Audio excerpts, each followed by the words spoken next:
Avant d'écouter votre épisode de No Pay, No Play, vous le savez, il est produit par la J7 Academy, qui est notre écosystème pour média buyers sur Facebook Ads qui souhaitent devenir meilleur sur la plateforme et surtout le rester. Et comme vous le savez, la J7 Academy, on sort très régulièrement des cours et je voulais vous parler d'un des derniers cours qu'on a lancé et publié et qui a eu un franc succès, disons, avec les membres de la J7 Academy. C'est la fondation financière pour les lead gen et les infopreneurs. Vous savez, sur Social Scaling, sur No Pay No Play, on a très souvent parlé de la fondation financière qui est un point hyper important, c'est-à-dire comprendre quel est le budget à mettre, comprendre quel est comment ça s'appelle, quel est le coût qui est acceptable lorsqu'on est un e-commerce. Et bien on a fait exactement la même chose pour des lead gen et pour des infopreneurs qui font de la génération de leads. C'est un cours qui est absolument indispensable quand on commence à faire de la publicité Facebook ou même quand on est installé dans cette activité, et on explique absolument tout en détail dans la J7 Academy. Donc si ce cours vous plaît et que vous avez envie d'en savoir plus justement sur les autres cours qui sont disponibles, à la fois pour les e-commerce, pour les infopreneurs, pour les agences, pour les lead gen, etc., très simple, j7academy.com, on vous explique tout pour s'inscrire et ce que vous pouvez y retrouver. C'est tout pour cette petite interlude, on se retrouve sur l'épisode. Bonjour à tous et bienvenue sur No Pay No Play, le podcast dédié à la publicité sur Facebook, le podcast qui vous aide à passer de 0 à 1000 $ ou 1000 € de budget par jour sur la plateforme. Il vous est proposé par l'agence J7 Media ainsi que la J7 Academy. Mon nom est Antoine Dalmas et on va être ensemble aujourd'hui pour parler des 5 erreurs de paramétrage que j'observe le plus souvent lorsque j'arrive sur des comptes Facebook. Alors, c'est intéressant parce que depuis que vous me suivez sur No Pay No Play, ou du moins depuis au moins janvier, vous connaissez la méthode du Pacto. La méthode du Pacto, c'est paramétrage, audience, créative, tunnel de vente, offre. Ça nous permet de lire une campagne Facebook Ads, d'encercler là où il y a des problèmes et forcément d'optimiser derrière. Et donc ça, c'est pour les personnes qui nous suivent depuis un moment. Si vous venez nous découvrir, allez rapidement regarder nos précédents épisodes parce que justement, je parle de toute cette technique et de toutes les optimisations qu'on peut mettre en place, peu importe votre compte, que vous soyez un infopreneur, un lead gen, etc., ça marche, du moins en tout cas sur un grand nombre. Donc ça peut être intéressant. Pourquoi je vous parle de ça et pourquoi j'introduis le Pacto? Parce que le paramétrage est nécessairement un niveau d'optimisation qui est hyper facile pour vous à optimiser. Vous avez pas besoin de motion designer, vous n'avez pas besoin de graphiste, vous pouvez tout faire vous-même dans l'immédiat et ça peut avoir une conséquence immédiate aussi sur vos résultats.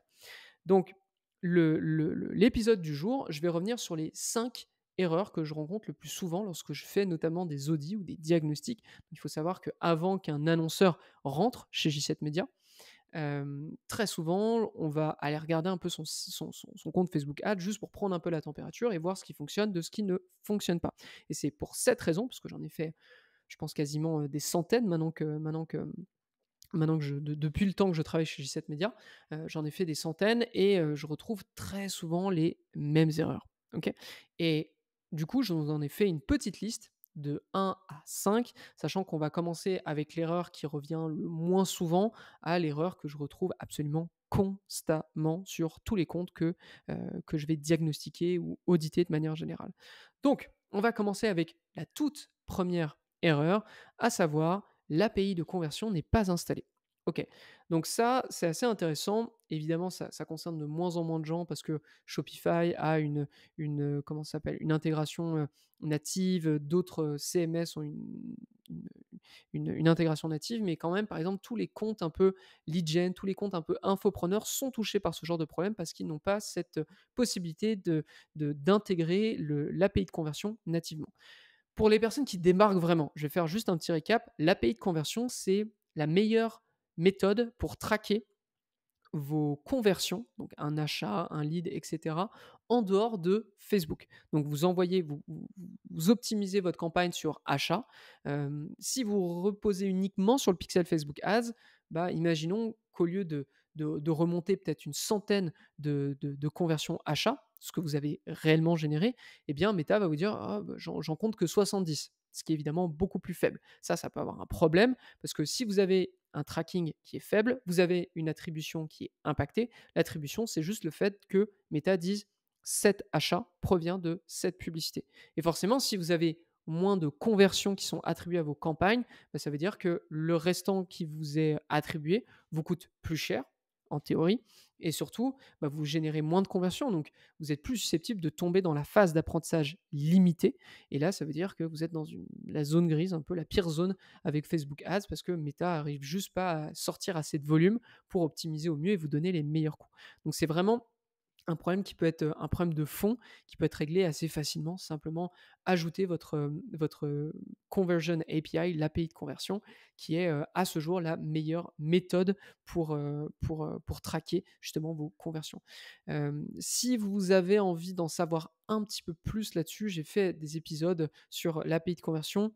Alors pour le coup, ça va être sur notre autre podcast Social Scaling. Il faut remonter au début 2023 où on en parlait sur l'API de conversion, la méthode pour intégrer ça, quelles sont les meilleures méthodes pour suivre, quelles sont les erreurs qu'on peut faire sur l'intégration, etc., etc. Donc je vous renvoie vers ça parce que c'est quand même vachement technique. Je préfère pas prendre trop de temps là-dessus. Ça, c'était la première erreur que j'observe le plus. Très souvent, et je le répète, ça touche surtout des comptes type lead gen et infopreneur, parce que les e-commerce passant beaucoup par Shopify ont ce problème réglé de façon native. Ça ne veut pas dire que c'est bien fait, mais au moins c'est que c'est fait. Ok. Erreur suivante, mauvaise optimisation de campagne. Alors là, on commence à toucher, je vais dire, des petits comptes. Ok, les petits comptes qui vont dépenser entre allez, peut-être 30, 50 dollars, 50 euros par jour. Très souvent, j'observe que vous avez cette problématique, à savoir, vous optimisez en trafic ou vous optimisez encore pire en clic sur lien. Ok, pourquoi je dis que le clic sur lien, c'est pire? Parce qu'il euh, faut comprendre Meta. Meta est paresseux. Meta est paresseux. Ok, si vous lui demandez de trouver des gens qui sont susceptibles de générer telle action, il va les chercher, il vous les donne, et puis c'est tout. Il s'en fiche de ce qui se passe derrière. Donc, si vous lui demandez des gens qui sont capables de cliquer sur un lien, il va vous les trouver. Mais est-ce que ces personnes se rendent véritablement sur le site derrière? On peut le calculer que non.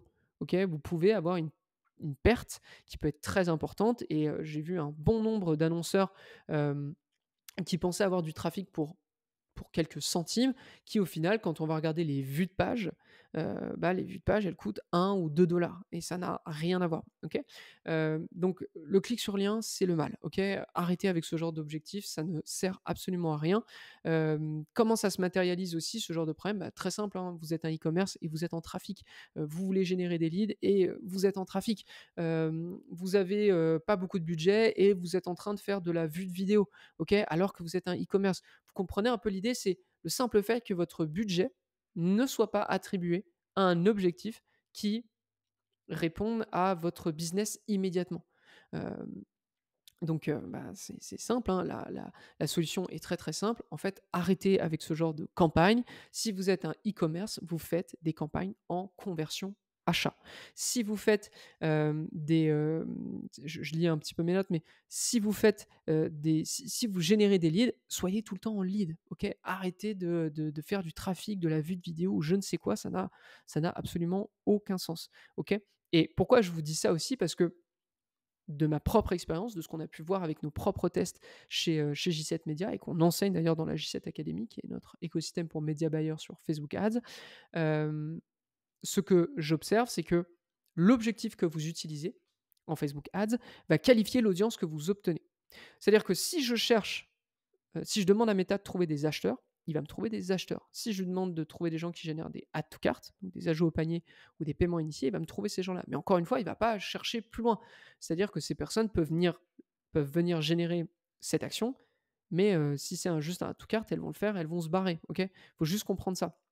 Donc, si vous voulez du trafic de qualité, optimisez sur la conversion finale.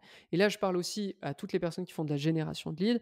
Très souvent, elles vont optimiser en lead alors que leur tunnel de vente, leur tunnel de conversion est bien plus loin que juste donner son adresse mail. Peut-être que derrière, il y a d'autres questions qui sont posées. Peut-être qu'après, il faut booker un rendez-vous avec l'équipe commerciale, etc. Ça peut être un objectif de conversion. Ok, pensez plus loin. Pensez méta paresseux. Donc, faut que je lui demande le truc le plus loin possible dans mon tunnel de vente. Et ça, c'est vraiment pour tout ce qui est lead gen. Parce que si vous demandez juste un lead alors que derrière, il y a encore 3 pages de formulaire, vous allez faire fausse route et vous allez avoir beaucoup, beaucoup de déchets en termes de trafic. Erreur numéro 3, trop d'éléments actifs. Alors ça, c'est Ça, en vérité, ça peut toucher un peu tous les comptes, c'est-à-dire, les jeunes comptes qui ont un budget trop faible, comme les gros comptes qui en fait ont envie de tout tester, tout faire. OK. Ça, c'est un peu le problème, avec Meta et ce qui est génial et de manière générale dans le marketing numérique, c'est que, on peut lancer quelque chose et savoir dans 2 jours si ça a fonctionné ou pas. Contrairement à, je sais pas, de la publicité, à la télé ou de la publicité à la radio. C'est peut-être beaucoup moins immédiat, vous êtes beaucoup moins flexible sur même le contenu que vous pouvez mettre. Là, vous faites ce que vous voulez véritablement et surtout, vous savez ce que ça vous rapporte dans l'immédiat. Et le gros problème en fait que j'observe, c'est que à plein de reprises, je suis arrivé sur des comptes qui, pour le coup, pouvaient dépenser beaucoup plus que, 50 ou 100 par jour. J'observais que sur les campagnes d'acquisition, j'avais 4 audiences. Dans les audiences, j'avais 4-5 publicités actives et sans grande surprise, la plupart du temps, c'était tout le temps, attribué en apprentissage limité. C'est-à-dire que Meta, dans la période qu'il se donne pour découvrir un peu votre campagne, découvrir un peu, ce que vous vendez, hem, dans cette période-là, il n'a pas été capable de générer assez de conversions. OK? Et du coup, bah, il n'est pas capable de mieux optimiser vos coûts et il est bloqué à ce stade. Donc ça veut dire que parce que vous avez lancé trop de choses, bah, il y a plein d'éléments qui sont en apprentissage limité et qui sont bloqués dans cette situation. Et à côté de ça, en fait, comme Meta a un budget qui est trop bas par rapport au nombre d'éléments, parce que ça, on va en parler dans l'erreur suivante, mais comme le budget est trop bas par rapport au nombre d'éléments qui est testé, et bah, nécessairement, il n'y a qu'un seul élément qui va prendre du budget. OK? Très souvent, ce que j'observe, et vous allez pouvoir faire le calcul vous-même, vous avez une campagne en CBO, donc Campaign Budget Optimization, une campagne où le budget est au niveau de la campagne et non au niveau des audiences. Vous avez 2 audiences, juste 2 audiences et 2-3 publicités à l'intérieur. Très, très, très souvent, ce qui va se passer, c'est qu'il y a une pub qui va prendre 80 du budget, une deuxième pub qui va prendre 15 du budget et le reste qui va, grappiller le reste. Donc comprenez que ça sert à rien de lancer plein d'éléments, surtout si vous avez un budget qui est pas énorme. Parce que, dans tous les cas, Meta, avec son budget, va essayer de miser sur une seule pub. Donc à côté de ça, vous aurez plein de pubs qui n'auront jamais de distribution, du moins pas dans cette structure et hem et à côté de ça, bah, vous allez rapidement tomber en phase d'apprentissage limitée parce que, bah, vous n'arrivez pas à générer assez de conversions, OK? Et ça fait, du coup, le lien avec la quatrième erreur que je retrouve énormément et là, j'ai un super exemple, OK? J'ai un super exemple, c'est un budget trop faible pour le CPA affiché. Hem, je vais vous donner un exemple qui va, à mon avis, vous éclairer à un point, pas possible. Je je suis chez un annonceur dont je m'occupe, c'est un infopreneur, qui a un budget un peu limité, OK? Son objectif, c'est de générer des leads. Son coût par lead, historique ou du moins ce qu'elle n'aimerait pas dépasser, c'est aux alentours de 12 à 14 $, 14 grand max, donc on va dire 12, OK? 12 et parce que le budget est très limité, elle nous le fait comprendre et cetera, je, je lance une campagne avec, plein de tests, OK? Plein d'éléments à tester. Chaque élément à tester a 10 $ par jour de dépenses, OK? Je me dis 10 $ parce que, bah, mon objectif, moi, c'est de toute façon avoir des coûts en dessous de sa limite, OK? Et là, ce qui est intéressant, c'est que au bout de quelques jours, avec 8 pubs, j'ai une pub qui a fonctionné, donc une pub qui est en dessous des 10 $, incroyable, j'ai pu scaler, tout va bien et cetera. J'ai une ou 2 pubs qui a fonctionné au début, mais que j'ai dû arrêter très vite. Tout le reste, c'est poubelle immédiatement. Poubelle, ça marche pas. OK. Donc là, je suis dans une situation où je me dis: «Ah, on a quand même généré pas mal de publicité, on a quand même vachement bossé sur ces visuels». Ça m'embête de me dire: «Ça marche juste pas, on passe à la suivante». On passe à la suite, on refait encore 10 visuels. Ça m'embête. Donc ce que j'explique à l'annonceur, je dis: «Écoute, je pense qu'on a un problème de budget». Pourquoi? Parce qu'on a un budget qui est plus faible que ton CPA historique. OK? Ton CPA historique, il est à 12 ou 14 $. OK? Ça, c'est la petite moyenne. Ce que j'aimerais faire, et je te le dis en amont, c'est relancer ce test. C'est-à-dire que je vais dupliquer la campagne, je vais dupliquer l'audience, je vais dupliquer les pubs. Je ne change rien à ça. Je ne change rien. La seule chose, par contre, qui va être changée, c'est que je ne vais pas dépenser 10 $ par jour, mais je vais en dépenser 20. Pourquoi? Parce que je veux que Meta ait au moins la possibilité d'en faire une, peut-être 2 conversions par jour. OK? Je veux lui donner plus d'espace, je veux lui donner, plus de puissance. OK? Et là, ce qui va être intéressant, c'est quand je vais lancer cette campagne, et bah, je vais avoir 4 pubs qui vont fonctionner, c'est pas 5. Je vais en avoir 2 qui vont fonctionner au départ et qui vont se casser, la figure après, et tout le reste, poubelle. Mais vous voyez quand même l'énorme différence. C'est-à-dire qu'on passe de une pub qui fonctionne à 5, simplement parce qu'on a un vrai budget. On a un budget qui est honnête par rapport au CPA historique de votre compte. Donc comprenez un point important, il faut arriver à, lorsque vous connaissez un peu votre CPA, lorsque vous savez à peu près en moyenne combien ça vous coûte pour avoir une conversion, d'avoir ce montant en budget journalier. OK? Et d'avoir forcément, sur ce budget, le moins possible d'éléments à tester, parce que, si vous avez plusieurs éléments avec ce même petit budget, eh bien, vous retomberez sur le même problème. Donc vraiment important d'avoir un budget qui est honnête par rapport à votre CPA historique. OK? Dernier problème, dernière erreur que j'observe le plus souvent, et c'est vraiment une erreur de paramétrage pour le coup, c'est que j'observe qu'au moins 8 comptes sur 10 que j'audite ont pas de campagne de testing. Dans le sens où les tests qui sont faits directement sur la campagne principale. Par campagne principale, je parle vraiment de la campagne qui a le plus de budget. OK, votre campagne, nous on appelle ça la campagne evergreen, la campagne qui reste toujours verte, la campagne qui reste toujours active. OK, eh bien, ce que j'observe très, très régulièrement, c'est que la plupart des campagnes qui sont les grosses campagnes avec le plus de budget, c'est là que les annonceurs font leurs tests. C'est une grosse erreur. Pourquoi? Parce qu'en fait, quand vous faites vos tests dans votre campagne principale, vous n'avez aucune idée de ce que vous mettez dedans. C'est-à-dire, vous ne savez pas si ça fonctionne. Vous ne savez pas si ça fonctionne, si ça ne va pas fonctionner, etc., etc. Bon, dans le meilleur des cas, ça ne prend pas de budget. Et dans ce cas-là, bon, bah, on revient au point 1, c'est-à-dire, bah, ayez une campagne de test. Dans le pire des cas, ça va prendre du budget et ça va flinguer votre campagne. Pourquoi? Parce que l'audience que vous voulez tester, elle est mauvaise. Parce que la pub que vous voulez tester, elle est mauvaise. Et rapidement, vu que c'est sur votre campagne qui a le plus gros budget, eh ben, ça va avoir un impact énorme sur votre compte globalement, sur les résultats de votre compte globalement. Donc, nous, ce qu'on vous encourage à faire, c'est toujours d'avoir une campagne annexe, une campagne qui a un budget différent, pas le même que votre campagne, votre grosse campagne, parce que nécessairement, si vous avez les mêmes budgets, les mêmes audiences, bah, vous allez globalement vous battre mutuellement, donc ça ne sert à rien. Donc ça serait d'avoir une campagne de test dans laquelle vous faites vos tests avec des nouvelles audiences, des nouveaux visuels, etc., etc., et que tout ce qui fonctionne, tout ce qui a prouvé que ça fonctionnait, là seulement, vous le mettez dans votre campagne principale. Et que finalement, votre campagne principale, ce soit la grosse équipe, ça soit l'équipe type, ça soit l'équipe titulaire, et que en fait, votre campagne de test, elle soit juste là pour recruter des bons joueurs. OK? Et c'est moins impactant d'avoir une campagne de test qui fonctionne pas parce que vous avez certains éléments qui ont tiré du budget et qui ont pas marché, parce que la campagne de test a un plus petit budget, que votre campagne principale qui, elle, a le plus gros budget et qui, si jamais vous mettez, des mauvais éléments dedans, qui se cassent la figure, bah, là, la conséquence, elle est quand même beaucoup, beaucoup plus funeste pour votre compte. Donc, je vais répéter un peu les petites erreurs que j'observe le plus souvent. Pour tout ce qui est infopreneur lead gen, regardez si vous avez l'API de conversion bien installée et essayez de l'avoir, parce que pour votre attribution, votre tracking et le coût de vos conversions, ça a un impact énorme. Mauvaise optimisation de la campagne, c'est-à-dire vos objectifs de conversion ne sont pas les bons.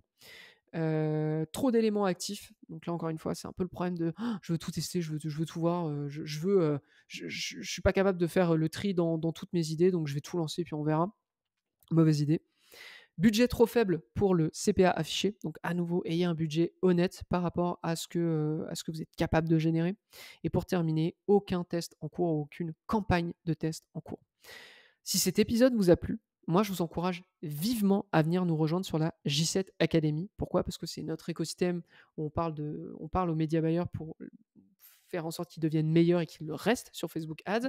Mais c'est surtout parce qu'on donne énormément de contenu et de cours qui permettent d'analyser des campagnes et de faire des tests. Okay, si vous avez le sentiment que vous êtes victime de vos coûts publicitaires, que du jour au lendemain, tout change, vous êtes juste complètement, vous n'êtes pas proactif vis-à-vis de vos tests, mais vous testez parce que ça devient n'importe quoi sur votre compte et que vous êtes, en urgence, rejoignez la G7 Academy parce qu'on vous donne plein de méthodes, on vous donne un cadre de pensée, on vous donne un accès au Slack aussi, un espace Slack dans lequel vous pouvez échanger à toute heure avec nous. Donc, je pense que c'est quand même vachement utile, surtout si vous êtes dans cette problématique de coût qui fait n'importe quoi et que vous êtes incapable de vous stabiliser sur Facebook Ads. C'est tout pour cette émission, pour cet épisode. Pour ceux qui nous suivent sur YouTube, n'hésitez pas à nous mettre un petit commentaire, à nous poser des questions, parce que je peux très bien répondre à ces questions sur un prochain épisode de No Pay No Play. Ça me ferait très plaisir. Et puis, quant à moi, je vous souhaite un bon media buying et je vous donne rendez-vous au prochain épisode de No Pay No Play. À très vite tout le monde.